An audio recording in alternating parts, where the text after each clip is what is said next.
Bismillahirrahmanirrahim. Assalamualaikum warahmatullahi wabarakatuh. Alhamdulillahi rabbil alamin. Nahmaduhu wa nasta'inuhu wa nastaghfiruh. Wa na'udzu billahi min sururi anfusina wa min sayyiati a'malina. May yahdihillahu fala mudilla lahu wa man yudlil fala hadiyalah. Wa asyhadu an la ilaha illallah wahdahu la syarika lah. Wa asyhadu anna Muhammadan 'abduhu wa rasuluh. Amma ba'd.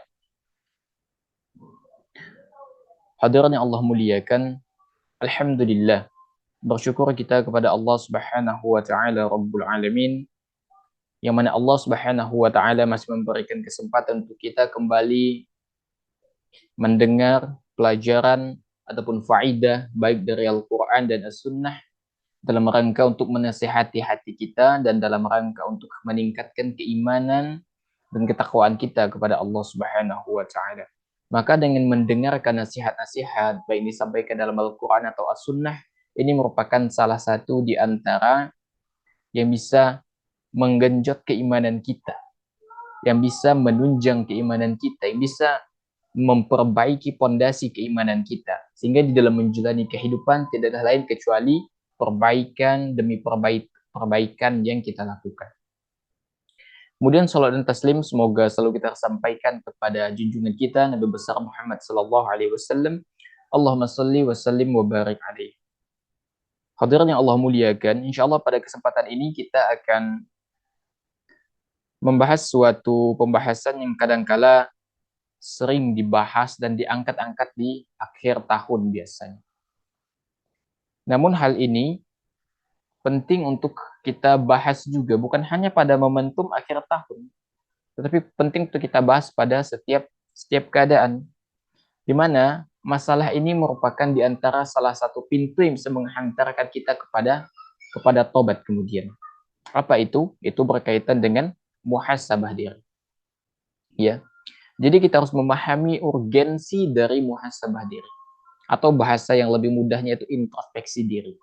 Ya, menghisap diri kita sendiri. Itu penting. Kenapa?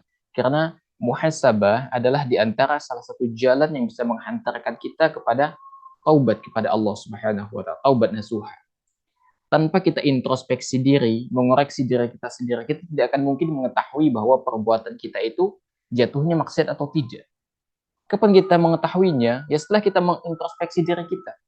Karena kadangkala di dalam menjalani kehidupan, kadangkala kita ini terlupa, terbawa suasana, sehingga kadangkala ya udah kita hantam saja begitu ya. Kita lajakkan begitu, ya. Sehingga penting bagi kita ya untuk memahami urgensi dari introspeksi diri itu. Nah, hadirin yang Allah muliakan, ya, beberapa faidah yang Ana ambil ya, untuk pembahasan ini sebagian besar dari kitab A'malul Qulub karya Syekh Muhammad ya, Shalih Al-Munajjid hafizahullahu taala. Ya. Hadirin yang Allah muliakan, kata muhasabah ini berasal dari kata hasiba yahsabu hisaban. Ya. Yang secara bahasa artinya adalah melakukan perhitungan. Ya, melakukan perhitungan. Adapun secara istilah atau secara istilah syar'i, muhasabah adalah melakukan penilaian atau mengevaluasi diri kita mengenai kebaikan ataupun keburukan yang sudah kita lakukan dalam segala hal, ya, baik yang berhubungan dengan ibadah kepada Allah, hablum minallah, ataupun yang berkaitan dengan hubungan hablum minannas, hubungan sosial kita dengan sesama makhluk, ya. Jadi muhasabah adalah upaya introspeksi diri kita, baik tentang kebaikan atau tentang keburukan, baik itu hubungan langsung dengan Allah, hablum minallah, bagaimana ibadah kita, bagaimana tauhid kita, ataupun dengan hubungan sesama manusia. Ya, hubungan interaksi sosial kita dengan manusia bagaimana? Ya. Maka introspeksi di sini berfungsi sebagai apa? Sebagai penilai. Ya. Apakah yang kita lakukan itu termasuk keburukan atau termasuk kebaikan? Melalui introspeksi kemudian akan melahirkan kemudian apa? ingin bertaubat kepada Allah Subhanahu wa taala. Ya. Hadirin yang Allah muliakan, di antara tujuan dari introspeksi diri adalah tentunya perbaikan, ya.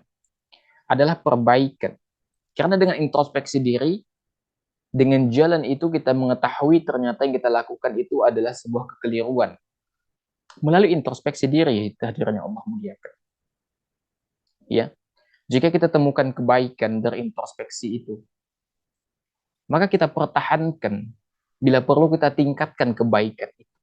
Namun sebaliknya, apabila ternyata yang kita lakukan itu adalah keburukan demi keburukan, maka tidak ada jalan lain yang bisa kita lakukan selain meninggalkan perbuatan itu. Karena itulah di antara urgensi dari introspeksi diri adalah bagaimana kita bisa meninggalkan keburukan yang kita lakukan sebelumnya. Itu introspeksi diri. Ya. Dan di antara salah satu amalan yang hendaknya kita lakukan di dalam kehidupan sehari-hari. Ingat ya, makanya tadi di awal Anda sampaikan, introspeksi diri itu bukan hanya kita lakukan pada akhir tahun, tapi di setiap hari kita, di setiap waktu kita, setelah kita melakukan sebuah aktivitas, penting kita untuk mengoreksi apakah yang kita lakukan itu adalah keburukan atau kebaikan. Karena kalau kita introspeksi diri pada akhir tahun, apakah kita bisa mengingat kemudian apa yang sudah kita lakukan, kekeliruan yang kita lakukan? Bagaimana kemudian kita bertaubat kepada Allah dari perbuatan yang telah kita lakukan? Maka introspeksi diri itu bukan hanya dilakukan pada akhir tahun, tetapi dilakukan setiap waktu, setiap kita beraktivitas. Minimal sebelum tidur kita pikirkan apa yang sudah kita lakukan ketika bangun tidur, dalam kemudian rangkaian kegiatannya, kemudian apa yang kita lakukan, kita renungkan sebelum tidur. Jika kita temukan kekeliruan, maka pada hari esok kita maksimalkan untuk meninggalkan setiap keburukan jika terdapat keburukan. Tapi jika ketaatan, maka kita maksimalkan dan perlu kita tingkatkan kebaikan itu di masa yang akan datang begitu. Ya. Hadirin yang Allah muliakan. Ya. Tentu muhasabah, ya. Karena ini berkaitan dengan pintu yang bisa menghantarkan kita kepada taubat kepada Allah. Maka muhasabah ini diperintahkan oleh Allah Subhanahu wa taala. Ya. Karena kita tahu bahwa manusia itu tempatnya salah, tempatnya keliru. Sehingga dia perlu untuk mengintrospeksi setiap kehidupannya begitu. Itu perlu. Ya. Allah Subhanahu wa taala berfirman, "Ya ayyuhalladzina amanu taqullaha wal tanzur nafsum ma qaddamat lighad wattaqullaha innallaha khabirum bima ta'malun." Wala takunu kalladzina nasullaha fa'ansahum anfusahum ulaika humul fasiqun. Kata Allah, hai orang-orang yang beriman, bertakwalah kepada Allah dan hendaknya setiap diri itu memperhatikan apa yang telah diperbuatnya untuk hari esok. Ya. Bertakwalah kepada Allah, sesungguhnya Allah itu mengetahui apa yang kamu kerjakan. Dan janganlah kamu seperti orang yang lupa kepada Allah. Lalu Allah menjadikan mereka lupa kepada diri mereka sendiri. Mereka itulah orang-orang yang fasik. Ini Al-Hasyr ayat 18 sampai 19. Hadirin Allah muliakan, ayat ini merupakan landasan pokok atau dasar yang berpijaknya muhasabah diri itu. Ya, ini merupakan landasan agar setiap hamba senantiasa bermuhasabah di dalam kehidupan. Ini dalilnya, ini pijakannya. Ya. Kata Allah, hendaklah setiap diri ya, memperhatikan. Pertama, Allah perintahkan kita untuk bertakwa. Apa itu? Ya, bertakwa kepada Allah, kita jalankan apa yang Allah perintahkan, kita jauhi berusaha ya apa yang Allah larang. Kemudian apa kata Allah? Dan ini setiap diri memperhatikan yang telah diperbuatnya untuk hari esok. Karena memang hakikatnya apa yang kita perbuat itu sebenarnya kita sedang mempersiapkan diri. Ya, kita sedang mengumpulkan bekal untuk hari esok. Karena semua perbuatan kita sekecil apapun itu, termasuk yang terbetik di dalam hati itu akan dinilai oleh Allah Subhanahu wa taala dan kita akan dapatkan itu nanti di hari esok. Itu hari pembalasan. Makanya muhasabah di sini berfungsi untuk memfilter amalan yang kita lakukan apakah itu termasuk di dalam kekeliruan atau termasuk dalam kebaikan. Ya. Jadi Al-Hasyr ayat 18 sampai 19 ini merupakan pijakan ya merupakan landasan pokok seorang hamba untuk senantiasa bermuhasabah di dalam kehidupan. Dalam hadis Nabi Shallallahu Alaihi Wasallam juga terdapat perintah untuk senantiasa kita bermuhasabah, untuk senantiasa memperbaiki diri, mengoreksi semua perbuatan yang kita lakukan. Ya, dari sahabat Syaddad bin Aus radhiyallahu bahwa Nabi SAW bersabda, al-kayyisu man dana nafsahu wa amila lima ba'dal maut.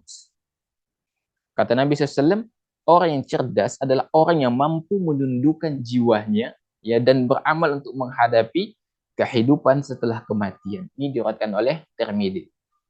Nah, maka kata Nabi SAW, orang yang cerdas adalah orang yang mampu menundukkan jiwanya dan beramal untuk menghadapi kehidupan setelah kematian. Kenapa demikian? Karena orang yang cerdas adalah orang yang benar-benar tahu mana yang prioritas, mana yang di bawah prioritas. Coba kita renungkan, kehidupan setelah kematian itu kekal. Sedangkan kehidupan dunia sifatnya fana. Pertanyaannya, sejauh mana kita mempersiapkan kehidupan kita di dunia ini padahal akan kita tinggalkan? Dan sejauh mana persiapan kita untuk mempersiapkan kehidupan di akhirat padahal itu kekal? Sejauh mana persiapan kita? Maka sebagai manusia yang berakal, yang Allah berikan akal, ya akal sehat tentunya, maka kita lebih mendahulukan terlebih dahulu kehidupan akhirat. Kenapa demikian? Karena lebih kekal, ya. Makanya di sini muhasabah di sini akan meluruskan pemahaman kita, akan memberikan jalan kepada kita bagaimana dalam memilah dan memilih setiap kegiatan yang kita lakukan. Jangan sampai kemudian kehidupan kita itu lebih condong untuk mempersiapkan yang sementara. Sedangkan untuk mempersiapkan sesuatu yang kekal abadi, kita lalai dari hal itu. Ya. Hadirin dimuliakan oleh Allah Subhanahu wa taala. Al-Is bin Abdissalam rahimahullah mengatakan, apa kata beliau? Para ulama sepakat mengenai wajibnya muhasabah terhadap amal yang telah lalu dan apa yang telah dilakukan nantinya. Itu katakan oleh Al-Is bin Abdissalam. Ya. Kata beliau, para ulama telah sepakat mengenai wajibnya muhasabah diri, baik yang telah lalu atau apa yang akan kita lakukan di masa mendatang. Kenapa demikian? Karena dengan kita muhasabah apa yang telah kita lakukan, apa yang telah lalu, yang berlalu itu, kemudian akan melahirkan keinginan untuk bertaubat kepada Allah jika ditemukan kekeliruan di dalamnya melalui muhasabah itu, teman-teman. Ya. Sedangkan kita bermuhasabah tentang apa yang akan kita lakukan di masa mendatang adalah kita untuk memfilter apa yang sebenarnya Allah ridhoi, apa yang tidak, ketika akan kita melakukan sebuah perbuatan di masa mendatang. Makanya muhasabah di sini penting, itu untuk mengerem kita sebagai rem, sebagai filter kita di dalam menjalani kehidupan dalam setiap melakukan aktivitas itu. Ya. Maka sudah sepantasnya kita untuk senantiasa bermuhasabah, mengintrospeksi diri kita dalam setiap baik perbuatan kita, perkataan kita, semua aktivitas kita perlu kita untuk mengintrospeksi diri. Jangan sampai perbuatan kita yang kita lalai dari mengintrospeksi diri justru akan mencelakakan diri kita. Itu yang tidak kita inginkan, teman-teman sekalian. Ya. Hadirin yang Allah muliakan. Ya. Dengan kita senantiasa bermuhasabah, yang kita harapkan juga adalah lahirnya rasa muraqabah, rasa senantiasa diawasi oleh Allah Subhanahu wa taala. Ya. Karena dengan merasa senantiasa diawasi oleh Allah, maka kita akan selalu dan senantiasa memuhasabah diri kita. Karena kita yakin semua aktivitas kita itu tidak luput dari pandangan dan penilaian Allah Subhanahu wa taala. Itu tidak bisa kita nafikan. Ya. Allah akan catat itu semua dan Allah akan perlihatkan, Allah akan balas itu semua. Sehingga muhasabah di sini adalah bagaimana agar kita bisa melahirkan rasa muraqabah, merasa diawasi oleh Allah. Sehingga kita ketika akan melakukan suatu perbuatan yang disinyalir terdapat kemaksiatan di dalam, kita punya rem. Oh, Allah mengawasi aku. Sehingga aku harus tinggalkan perbuatan itu karena Allah tidak ridho hambanya melakukan perbuatan itu. Ya. Sehingga muhasabah di sini penting sekali sebagai sarana agar lahir rasa muraqabah atau rasa senantiasa diawasi oleh Allah Subhanahu wa taala. Umar bin Khattab radhiyallahu anhu mengatakan, "Hasabu anfusakum." Ya. Qabla an tahasabu. Kata beliau, hisaplah diri kalian, introspeksilah diri kalian sebelum kalian dihisap pada hari kiamat. Ya. Hisaplah diri kalian, kata Umar, sebelum kalian dihisap pada hari kiamat. Kenapa demikian? Dengan kita menghisap diri kita lebih awal dunia, itu bisa melahirkan ingin bertaubat kepada Allah Azza wa Jalla. Dengan demikian, itu akan meringankan hisap kita. Ya, karena taubat itu akan menghapuskan dosa-dosa, pundi-pundi dosa yang sudah kita dapatkan.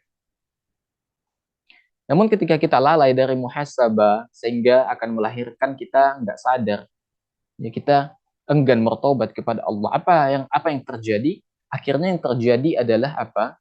Kita tidak bertobat kepada Allah dan itu akan berimbas terhadap sulitnya hisab kita pada hari kiamat. Sehingga dengan muhasabah di dunia lebih awal, ini sebenarnya akan memudahkan kita. Kita akan lebih mudah dalam mengoreksi diri kita akan bisa menjadi lebih baik ke depannya. Dan itu akan mempermudah hisab kita nanti. Ya, karena kita sudah menghapusnya di dunia. Kalau di akhirat itu sulit, teman-teman sekalian. Kalau kezaliman ya kita harus balas, kita harus ganti itu. Kalau dosa-dosa, kalau Allah maafkan ya, alhamdulillah. Tapi kalau harus dicuci dulu di neraka, ini yang sulit. Makanya muhasabah di dunia, ini merupakan salah satu cara bagaimana agar bisa melahirkan rasa taubat, rasa muraqabah, ya, dengan muhasabah. Sehingga kalau kita remehkan urgensi dari muhasabah ini, ya, karena kalau orang mendengar kata muhasabah diri itu seolah-olah sesuatu yang membosankan begitu. Padahal itu sebenarnya urgent sekali sebenarnya. Ya. Sehingga penting bagi kita untuk senantiasa menghidupkan muhasabah dalam kehidupan agar kita sadar bahwasanya semua kegiatan kita itu berada di bawah apa? Penilaian Allah Subhanahu wa taala. Ya. Hadirnya Allah muliakan,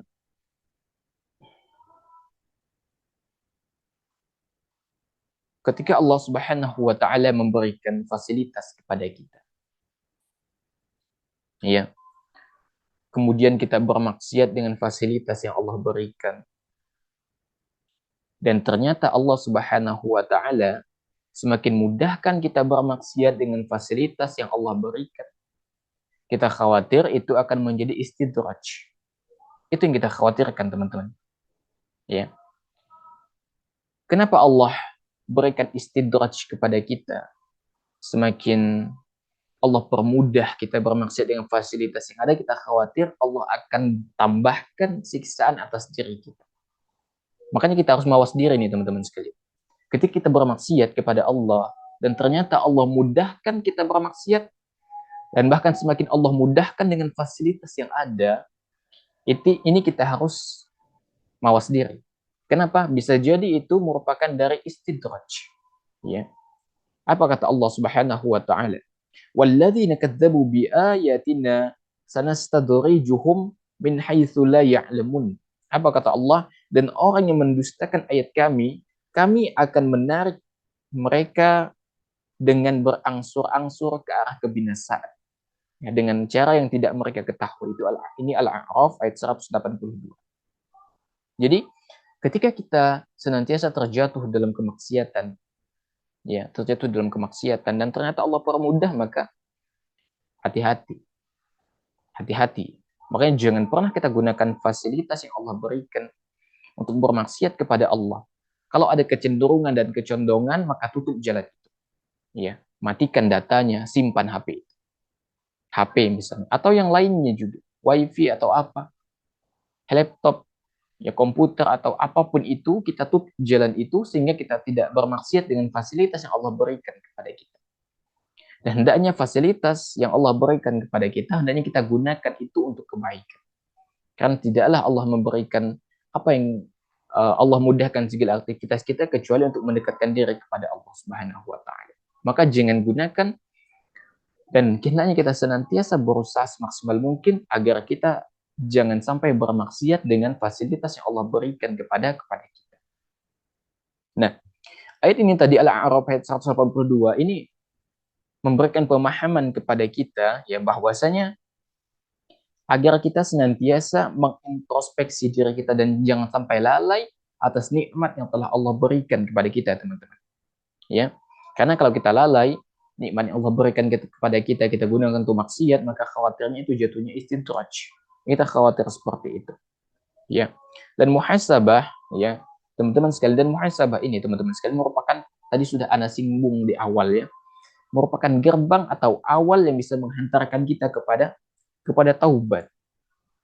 Ya, bisa menghantarkan kita kepada taubat. Ya, kata Nabi SAW, an-nadamatu taubah. Penyesalan adalah taubat. Dan kita tahu setelah introspeksi diri, itu akan lahir penyesalan yang akan menghantarkan kita kepada taubat. Oh, ternyata yang sudah saya lakukan ini ternyata adalah bentuk maksiat kepada Allah. Oh, yang ternyata saya lakukan ini adalah bentuk kezaliman kepada Allah. Maka akan lahir penyesalan. Ya, orang yang telah kita zalimi, kita menyesal, kita minta maaf. Kalau ini berkaitan dengan hak-hak Allah, maka kita bertaubat kepada Allah dengan semaksimalnya taubat nasuha. Ya, kita maksimalkan kesempatan yang Allah berikan kepada kita.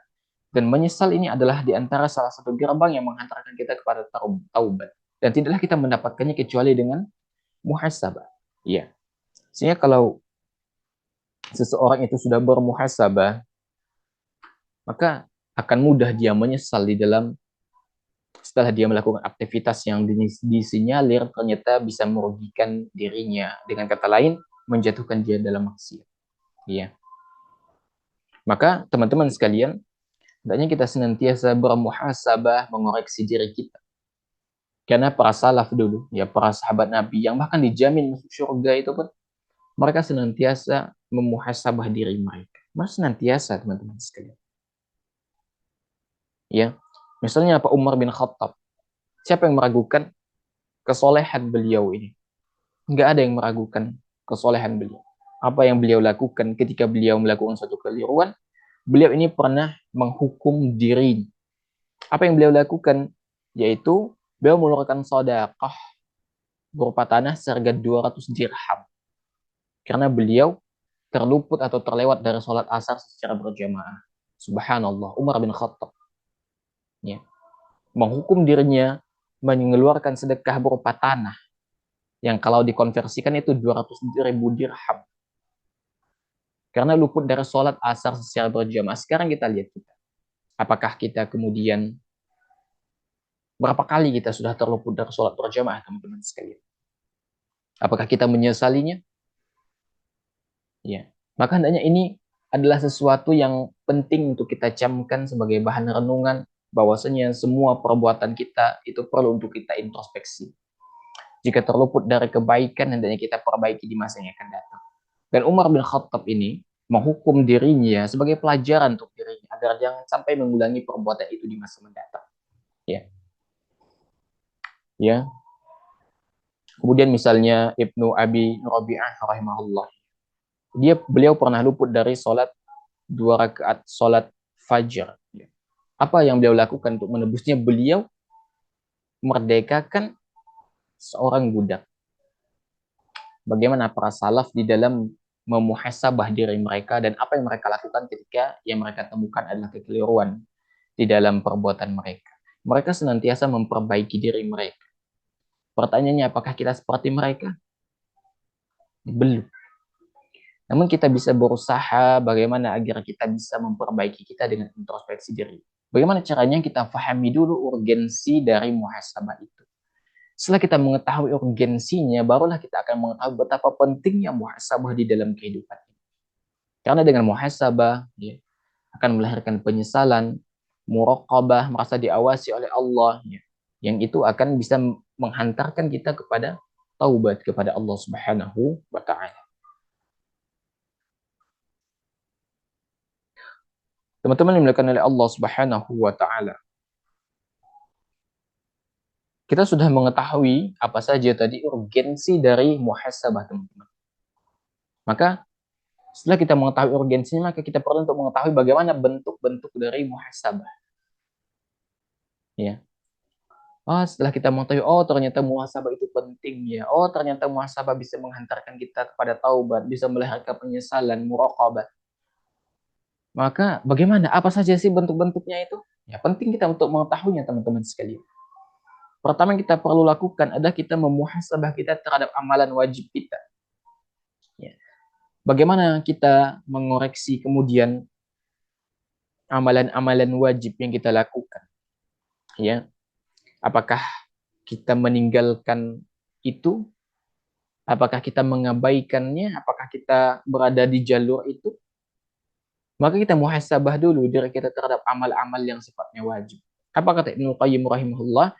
Muhasabah jiwa yang pertama kali yang dilakukan itu tentang amal kewajiban. Ya, jika ada yang kurang penunaian, maka hendaknya kita mengulangi atau memperbaiki. Maka kita dengan memuhasabah amalan yang wajib kita, misalnya kita pernah meninggalkan puasa Ramadan ya, dengan sengaja tanpa uzur, ya bagaimana ke depannya agar kita bisa memperbaiki itu. Kita pernah meninggalkan sholat wajib, ya ke depannya kita berpikir bagaimana kita bisa memperbaiki itu dengan muhasabah. Itu yang pertama yang harus kita camkan, teman-teman sekalian, bahwa kita muhasabah dulu dari amalan-amalan yang wajib. Ya, itu penting. Itu yang pertama, dari amalan wajib. Kemudian yang kedua, yang perlu kita muhasabah terhadap diri kita ada berkaitan dengan perkara haram yang dilarang oleh syariat yang masih kita lakukan. Maka muhasabah kita pikir apakah di dalam aktivitas kita itu masih ada keharaman yang sudah kita lakukan. Dengan muhasabah, ini akan mengerem kita, akan menghentikan kita dari perkara itu yang diharamkan oleh syariat. Ya, misalnya kita masih terjerumus dalam riba, ya kita tinggalkan riba itu. Ya, kalau kita misalnya pernah mengambil hak orang lain, mencuri, merampok, kita kembalikan hak. Kita kembalikan, teman-teman sekalian. Kalau misalnya kita pernah menggunjing atau menggibah orang lainnya, kita minta maaf. Kita minta maaf. Ya. Sehingga dengan kita memuhasabah diri kita atas setiap perbuatan haram yang kita lakukan dalam kehidupan, ini bisa mengerem kita dari perbuatan itu. Dan ada keinginan untuk memperbaiki dan meminta maaf kepada orang yang kadang-kala kita rugikan dari perbuatan yang kita lakukan. Ya. Dan hendaknya kita bertekad ya dan kita memperbanyak amal soleh kita untuk menutup kesalahan-kesalahan yang kita lakukan. Tentunya juga diiringi dengan taubat kepada Allah Subhanahu wa taala. Karena Allah Subhanahu wa taala berfirman, "Innal hasanati yuzhibnas sayyi'at." Bahwasanya perbuatan baik itu akan menghapuskan perbuatan yang buruk. Ini Hud ayat 114. Maka semua perbuatan baik yang kita lakukan itu hakikatnya untuk menghapus dosa-dosa kita. Namun dosa yang di sini maksudnya adalah dosa-dosa kecil. Adapun dosa-dosa besar ya, maka kita perlu bertaubat kepada Allah Subhanahu wa taala. Misalnya syirik. Ini tidak bisa dihapus dengan amal soleh, harus dihapus dengan apa? Dengan bertaubat kepada Allah. Atau kita misalnya menggunjing orang lain. Maka salah satu caranya itu menghapusnya, salah satu caranya adalah dengan meminta maaf. Kalau kita pernah mencuri, ya, salah satu caranya adalah dengan mengembalikan itu. Ya. Maka ada kadangkala dosa yang bisa dihapus dengan kebaikan, itu dosa-dosa kecil. Adapun dosa-dosa besarnya, maka itu perlu tobat. Dan kadangkala kita perlu perjuangan, misalnya meminta maaf, mengembalikan hak orang lain, itu perlu perjuangan. Maka dengan muhasabah itu menghantarkan diri kita untuk menjadi lebih baik ke depannya. Bagaimana agar kita tidak terjatuh di dalam lubang-lubang yang sama. Kemudian yang keempat, kita memuhasabah terkait dengan bagaimana kita menggunakan fasilitas yang Allah berikan kepada kita. Kita muhasabah. Termasuk diantaranya adalah fisik yang Allah berikan kepada kita. Tangan kita gunakan untuk apa? Mata kita gunakan untuk apa? Telinga kita gunakan untuk apa? Muhasabah itu akan menghantarkan kita bagaimana kita menggunakan semua fasilitas yang Allah berikan agar menjadi lebih baik ke depannya, teman-teman sekalian. Ya. Maka ketika kita salah di dalam menggunakan uh, anggota badan yang Allah berikan kepada kita, maka dengan muhasabah akan menghantarkan kita menjadi lebih baik ke depannya. Ya, itu yang keempat, itu kita memuhasabah anggota badan berkaitan dengan anggota badan yang kita lakukan. Apakah ada keharaman? Jika ada keharaman kita tinggalkan. Jika kebaikan maka kita lanjutkan dan kita tingkatkan begitu. Kemudian kita muhasabah berkaitan dengan niat kita. Kita berniat ini karena apa? Apa yang sudah kita niatkan di dalam hati kita? Ya, maka niat ini teman-teman sekalian penting untuk kita perhatikan. Kenapa? Karena hati ini niatkan di dalam hati. Niat itu di dalam hati. Innamal a'malu binniyat, dan uh, semua perbuatan itu dinilai tergantung niatnya. Wa innamal likulli imrin ma nawa, dan setiap perbuatan itu akan dinilai dari apa yang dia niatkan. Dan niat itu di dalam hati, dan hati itu kadang-kala bolak-balik. Ketika beribadah, kadang-kala ada unsur riya, ada sum'ahnya. Ya. Maka niat ini perlu kita muhasabah juga berkaitan dengan amalan hati. Bagaimana kita meluruskan setiap niat kita hanya kepada Allah Subhanahu wa taala. Takutnya teman-teman, ya, misalnya kita riya. Riya ini bahaya. Kenapa? Dia bagian dari syirik kecil. Dan kita tahu, ya, sekecil-kecilnya syirik itu tingkat dosanya lebih di atas dari dosa-dosa besar lain. Artinya, riya itu masih di atas zina. Riya itu masih di atas korupsi. Riya itu masih di atas ghibah. Ya. Maka hati-hati. Niat ini penting untuk dijaga. Bagaimana kita semuanya mengikhlaskan kepada Allah Subhanahu wa taala. Wa ma umiru illa liya'budullaha mukhlishina lahuddin. Ya, semuanya harus diikhlaskan karena Allah Subhanahu wa taala. Motifnya harus karena Allah. Jangan sampai motif kita melakukan kebaikan itu karena makhluk. Ya. Karena itu akan berbahaya terhadap diri kita sendiri, teman-teman. Ya. Maka penting bagi kita ya untuk memuhasabah, ya, baik itu berkaitan dengan amal wajib kita, berkaitan dengan perkara haram yang kita lakukan, berkaitan dengan anggota badan yang kita lakukan, berkaitan dengan niat kita. Kemudian perlu juga yang terpenting adalah kita memuhasabah diri kita berkaitan dengan aktivitas yang melalaikan kita. Kata Nabi SAW, min husnil islamil mar'i tarkuhu ma la ya'ni. Di antara kebaikan seorang muslim adalah meninggalkan apa yang tidak bermanfaat. Maka kita pikir, kalau ada sesuatu yang tidak bermanfaat yang kita lakukan, tinggalkan itu. Kadang-kala kita ini senantiasa terkurung dan terkungkung dengan apa yang tidak bermanfaat, dengan tontonan yang tidak bermanfaat, dengan permainan yang tidak bermanfaat, dan celakanya perbuatan itu bisa menghantarkan kita ke jurang maksiat. Maka mulai sekarang kita timbang, apakah yang kita lakukan itu bisa menghantarkan kita kepada kebaikan atau malah justru menjerumuskan kita kepada keburukan. Maka itu penting, teman-teman sekalian. Maka muhasabah itu penting, dan itu adalah di antara bentuk-bentuk muhasabah. Hadirin yang Allah muliakan, nah setelah kita memuhasabah diri kita, ya, kemudian kita mengetahui bentuk-bentuk muhasabah, maka penting kiranya kita untuk mengetahui apa sih manfaat dari muhasabah yang kita lakukan. Ya, karena kadang-kala kita menanyakan, ya, apa sih manfaat dari yang Allah perintahkan ini? Apa sih manfaat meninggalkan yang Allah larang ini? Ya, poin penting teman-teman sekalian, semua yang Allah perintahkan itu baik untuk kita. Dan semua yang Allah larang untuk kita itu buruk untuk kita. Allah yang menciptakan kita. Artinya Allah mengetahui spesifikasi apa yang terbaik untuk kita. Allah mengetahui spesifikasi apa yang terburuk untuk kita. Sehingga membahayakan diri kita, Allah perintahkan tinggalkan. Dan yang baik untuk kita, Allah perintahkan kepada kita untuk lakukan. Semua yang Allah perintahkan, semua yang Allah larang itu baik untuk kita. Itu camkan baik-baik, teman-teman sekalian. Apa saja manfaat yang akan kita dapatkan apabila kita memuhasabah diri kita, teman-teman sekalian? Yang pertama, ya, tadi sudah kita singgung juga di awal bahwa dengan memuhasabah ini akan meringankan hisab kita pada hari kiamat. Ya. Tadi sudah ana sebutkan di awal bahwasanya Umar ini pernah mengatakan bahwa hisablah diri kalian sebelum diri kalian dihisab. Ya. Karena apa? Dengan menghisab diri kita, ini akan menghantarkan kita kepada taubat. Dan itu akan meringankan hisab kita nanti pada hari kiamat. Karena kita sudah menghapus dosa-dosa dari maksiat yang kita lakukan tadi. Kita sudah hapus di dunia itu. Ya. Sehingga hisab kita akan menjadi mudah nanti. Ya, dengan muhasabah. Maka itu di antara manfaat kita muhasabah sekali. Ya. Dan ya, timbangan amal kita ya, akan diringankan oleh Allah dengan taubat yang kita lakukan, dengan muhasabah yang kita lakukan. Dan kita tahu pada hari kiamat ini adalah suasana yang sangat mencekam sekali teman-teman sekalian. Ya. Allah Subhanahu wa taala berfirman, yauma idzin tu'raduna la takhfa minkum khafiyah. Allah mengatakan, pada hari itu kamu dihadapkan kepada Rabbmu, tidak sesuatu pun dari keadaanmu yang tersembunyi bagi Allah.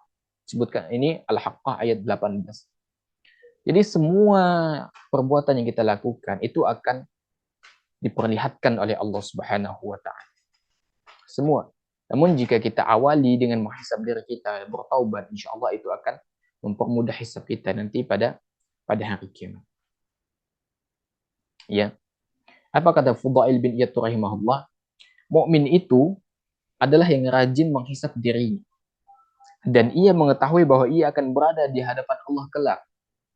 Sedangkan orang yang munafik adalah orang yang lalai terhadap dirinya sendiri dan dia enggan mengoreksi diri, begitu ya. Semoga Allah merahmati setiap hamba yang terus mengoreksi dirinya sebelum datang malaikat maut menjemputnya. Ini kata Fudail bin Iyad. Jadi kata Fudail bin Iyad, muhasabah ini adalah di antara salah satu hal yang hendaknya senantiasa menjadi karakter dalam kehidupan kita. Artinya harus senantiasa menjadi rutinitas begitu. Dan orang yang enggan untuk memuhasabah dirinya, maka kata beliau, kata Fudail bin Iyad, ya, berarti ada kemunafikan di dalam hati. Maka hati-hati teman-teman sekalian kalau kita dalam menjalani kehidupan ternyata kita enggan untuk mengoreksi diri kita. Kita enggan untuk memperbaiki diri kita. Ya kita harus berhati-hati saja. Itu yang manfaat pertama, ya bahwasanya itu akan muhasabah akan meringankan apa? Meringankan hisab kita pada hari kiamat. Kemudian manfaat kedua bahwa dengan muhasabah ini bisa membuat diri kita senantiasa berada di atas shiratal mustaqim, berada di atas jalan yang lurus, ya. Karena kita tahu dengan kita bermuhasabah berarti ada keinginan untuk memperbaiki diri sehingga kita senantiasa berjalan dan meniti di atas shiratal mustaqim gitu, ya.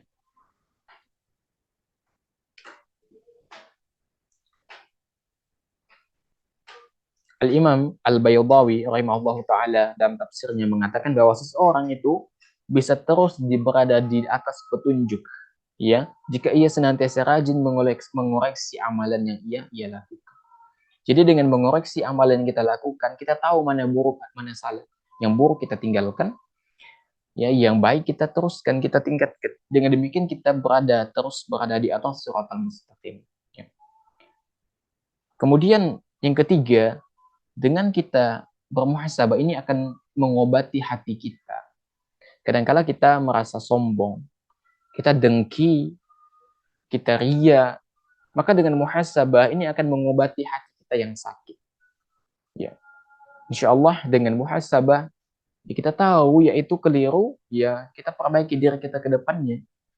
Iya. Kemudian yang kelima, manfaat dari muhasabah ini membuat diri kita tidak takabur atau menjauhkan diri dari sifat sombong. Ya. Apa kata Muhammad bin Wasi' rahimahullahu taala, "Lau kana lidzunubi rihun ma qadara ahadun ayyajlisa ilayya." Kalaulah dosa itu memiliki bau, tentu tidak ada seorang pun yang ingin duduk dekat-dekat denganku. Ini kata beliau. Ya. Maka dengan muhasabah, ini bisa membuat diri kita tidak takabur dengan apa yang kita lakukan. Ya. Karena sejatinya setiap hamba itu senantiasa terjatuh dalam dosa. Dan muhasabah ini akan menghantarkan kita kepada taubat. Dan taubat ini akan menghapus dosa yang sudah kita lakukan. Dengan demikian, kata beliau, kalau dosa itu mengeluarkan bau, ya tidak ada orang yang berani duduk-duduk dekat denganku. Tapi dengan kita bertobat kepada Allah kan, dosa itu akan lambat laun akan terhapus. Dengan demikian, kalaupun dosa memiliki bau itu akan berkurang gitu. Ya. Itu teman-teman sekalian, bahwa dengan kita memuhasabah, kita membuat diri kita tidak sombong. Kemudian manfaat keenam itu dengan muhasabah, ya. Ini kita akan bisa memanfaatkan waktu kita dengan baik, ya. Dan kita harus pahami bahwa semua waktu yang diberikan kepada kita, ya, semua waktu yang diberikan kepada kita itu teman-teman sekalian, hakikatnya adalah untuk bagaimana kita senantiasa memperbaiki diri, dan tidak ada yang kita lakukan selain memperbaiki diri kita. Tidak ada waktu untuk mengoreksi orang lain. Perbaiki diri kita. Ya. Makanya orang yang senantiasa berada di dalam kemaksiatan dan dia tidak mau memperbaiki diri, dia senantiasa melakukan hal-hal yang memang dilarang oleh syariat. Dan dia tidak mau memuhasabah dirinya. Apa kata Allah Subhanahu wa taala? Amilatun nasibah tasla naran hamiyah. Dia sudah bekerja keras lagi kepayahan. Tapi apa kata Allah? Justru ia malah memasuki api yang sangat panas, itu neraka. Ini Al-Ghasyiyah ayat 3-4. Apa kata Ibnu Katsir? Yaitu seseorang menyangka telah beramal banyak dan merasakan kepayahan.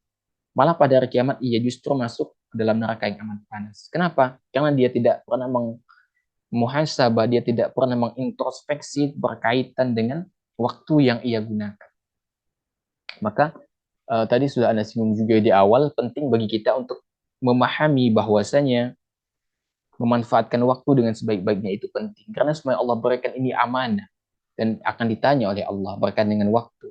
Kita akan ditanya berkaitan dengan masa muda kita untuk apa. Allah akan tanya itu. Sehingga kalau kita manfaatkan itu dengan sebaik-baiknya, insya Allah kita punya jawaban di hadapan Allah Subhanahu wa Ta'ala. Kemudian, ya, jangan sampai semua kebaikan amal soleh kita itu menjadi faktor pendorong kita jatuh dalam kesombongan. Karena akan kita temukan orang yang banyak beramal soleh, itu kadangkala dia akan meremehkan orang yang dia lihat sedikit dalam beramal soleh. Dia sudah merasa banyak baca Quran, dia sudah merasa banyak sholatnya, dia sudah merasa rajin puasa. Ketika melihat orang yang jauh, yang menurut di pandangan dia jauh dari Allah, dia remehkan. Oh, kamu sholat nih banyak bolong-bolong. Oh, kamu ini nggak puasa sunnah. Sehingga dia bangga dengan amal soleh yang dia lakukan. Sehingga apa yang terjadi akan melahirkan kesombongan, dan itulah yang akan memberangus semua amal soleh yang dia lakukan. Ya. Maka hati-hati teman-teman sekalian. Itu teman-teman sekalian beberapa manfaat yang akan kita dapatkan dari muhasabah apabila kita tanamkan di dalam kehidupan kita sehari-hari. Kita amalkan. Ya, kita amalkan. Hadirin yang Allah muliakan. Ya. Lalu bagaimana cara kita memuhasabah diri kita? Kita sudah mengetahui bentuknya, kita sudah mengetahui manfaatnya. Lalu bagaimana cara kita merealisasikannya dalam kehidupan kita? Maka kita perlu untuk tahu teman-teman sekalian. Nah, yang pertama teman-teman sekalian, bahwa di antara cara yang pertama, ya, kita mengoreksi diri kita berkaitan dengan amalan wajib kita. Apakah amalan wajib kita apakah sudah terpenuhi? Apakah masih bolong-bolong? Nah, itu yang pertama yang perlu kita muhasabah. Itu yang pertama. Yang kedua, kita koreksi diri kita berkaitan dengan perkara yang haram yang masih kita lakukan. Jika masih ada perkara haram yang kita lakukan, ya baik itu berkaitan dengan Allah atau berkaitan dengan hak-hak manusia, hubungan sosial, maka segera kita perbaiki. Ya. Jadi itu yang pertama tadi berkaitan dengan kewajiban kita, amalan wajib. Yang kedua berkaitan dengan apa? Berkaitan dengan hal-hal yang haram masih kita lakukan, baik itu dengan hablum minallah ataupun dengan hablum minannas. Ya. Kemudian yang ketiga, ya, kita koreksi berkaitan dengan waktu yang kita lakukan. Apakah masih kita terjadi kelalaian di sana? Ya. Jika terjadi, maka kita maksimalkan waktu itu, kita perbaiki kehidupannya. Jika yang masih nonton yang nggak manfaat itu tinggalkan. Jika masih melihat obrolan yang tidak manfaat, tinggalkan itu. Ya. Kita alihkan kepada yang bermanfaat, bahkan kita alihkan kepada sesuatu yang bisa menghasilkan pahala, itu lebih manfaat teman-teman sekalian. Kemudian yang keempat, kita mengoreksi diri kita berkaitan dengan anggota badan yang kita lakukan. Berkaitan dengan anggota badan. Karena semua badan kita, tubuh kita akan bersaksi pada hari kiamat nanti. Apa kata Allah? Al-yawma nakhtimu ala afwahihim wa tukallimuna aydihim. Ya. Wa tashhadu arjuluhum bima kanu yaksibun. Kata Allah, pada hari kami tutup mulut mereka. Maka berkatalah kepada kami tangan mereka dan memberikan kesaksian kaki mereka terhadap apa yang dulu mereka lakukan. Ini Yasin ayat 65. Jadi Allah, semua anggota badan kita nanti ini akan, apa yang terjadi? Akan Allah bisahkan, akan Allah ya berikan mereka kemampuan untuk bersaksi. Maka rugi kalau ada orang yang sudah melakukan maksiat dengan semua tubuhnya, tapi dia tidak bertaubat kepada Allah. Rugi sekali. Maka hati-hati teman-teman sekalian. Ya, itu ya. Kita koreksi diri kita berkaitan dengan apa? Dengan amalan yang sudah dilakukan oleh tubuh kita. Kemudian terakhir kita mengoreksi niat kita. Apakah niat kita sudah murni karena Allah? Kemudian apakah niat kita masih tercampur dengan tujuan-tujuan tertentu? Maka kita mulai sekarang ini melalui introspeksi diri, kita perbaiki niat kita, bahwasanya tujuan kita diciptakan, tujuan ibadah kita harus murni karena Allah. Ya, karena Allah mengatakan wa ma khalaqtul jinna wal insa illa liya'budun. Untuk beribadah kepada Allah. Kita diciptakan untuk apa? Beribadah kepada Allah. Ya, artinya niat kita murni karena Allah, bukan tidak ada motif lain kecuali karena Allah.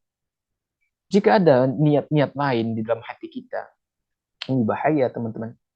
Maka perlu kita untuk memperbaiki diri kita di masa mendatang. Teman-teman yang dikenal oleh Allah Subhanahu wa taala itu ya berkaitan dengan masalah muhasabah. Kita sudah bahas apa itu muhasabah, kita sudah bahas bentuk-bentuknya, kita sudah bahas baik berkaitan dengan perintah muhasabah tentunya, kita juga sudah bahas apa manfaatnya dan kita sudah bahas bagaimana cara-cara memuhasabah diri kita. Kita bermohon kepada Allah semoga dengan muhasabah bisa menghantarkan kita kepada kebaikan dan kita bermohon kepada Allah semoga Allah mempermudah kita untuk memperbaiki diri kita di masa mendatang. Yang benar datangnya dari Allah, yang keliru datangnya dari anak pribadi. Allah dan Rasulnya tentu terlepas dari itu semua. Ya, terakhir ada mengucapkan selamat Hari Raya Idul Adha. Semoga Allah Subhanahu Wa Taala menerima kurban yang kita lakukan. Ya, dan semoga Allah Subhanahu Wa Taala yang kita belum diberikan rezeki untuk berkurban, semoga Allah berikan sehingga kita berkurban di tahun-tahun yang akan datang. Demikian, wasallallahu ala nabiyina Muhammadin wa ala alihi wasallam walhamdulillahi rabbil alamin. Subhanakallahumma wa bihamdika asyhadu an la ilaha illa anta astaghfiruka wa atubu ilaik. Walhamdulillahi rabbil alamin. Assalamualaikum warahmatullahi wabarakatuh.